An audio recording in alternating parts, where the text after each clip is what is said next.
Halo semuanya, kami dari kelompok 7 akan mempresentasikan hasil kerja kami mengenai praktek keamanan basis data. Sebelum kita masuk ke pembahasan utama, izinkan saya memperkenalkan anggota kelompok kami.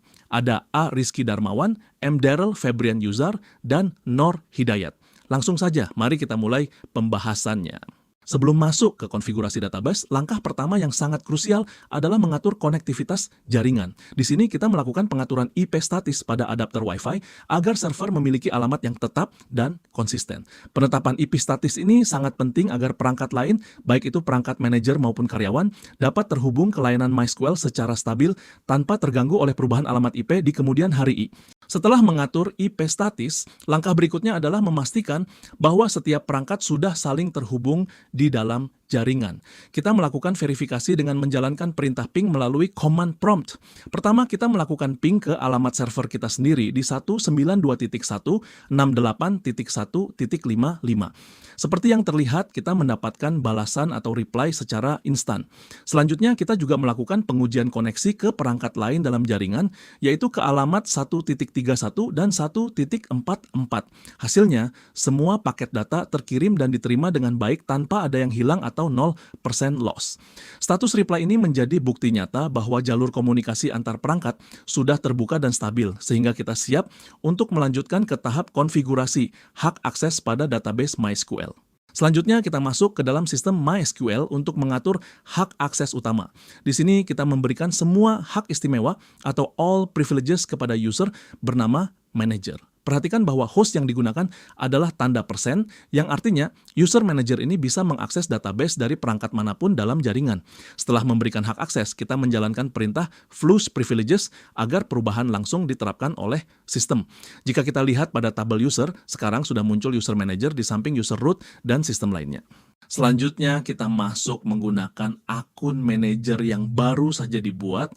Di tahap ini, manajer memiliki wewenang untuk membuat user baru yang lebih spesifik tugasnya. Pertama, kita membuat user karyawan 1 dengan password 111. User ini diberikan izin khusus untuk melakukan operasi struktur data, yaitu create, alter, dan drop pada database bernama penjualan. Kedua, kita membuat user karyawan 2 dengan password 222. Berbeda dengan yang pertama, karyawan 2 diberikan izin operasional data seperti select, insert, update, delete, dan execute. Terakhir, kita melakukan pengujian dengan login sebagai karyawan 2 melalui alamat IP server yang telah dikonfigurasi sebelumnya. Saat pertama kali menjalankan perintah show databases, daftar database yang muncul mungkin masih terbatas.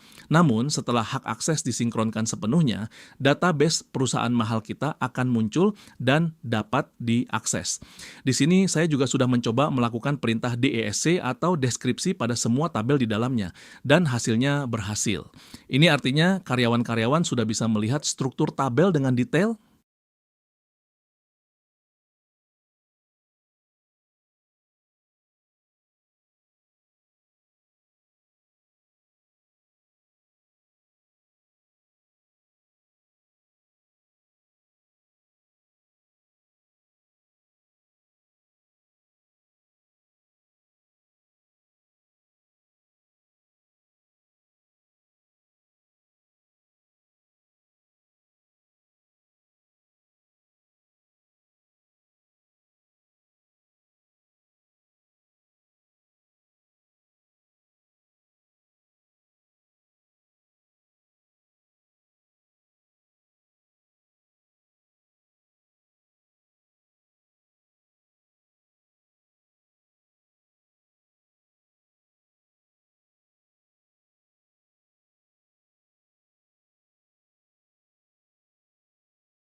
Namun, ketika saya mencoba menjalankan perintah create untuk membuat tabel baru, sistem langsung memberikan penolakan atau error.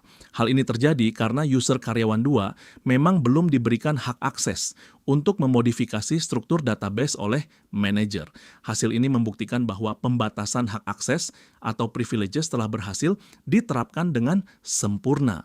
User hanya bisa melihat dan mengelola data sesuai porsi yang diizinkan, sehingga keamanan data perusahaan tetap terjaga dengan sangat baik.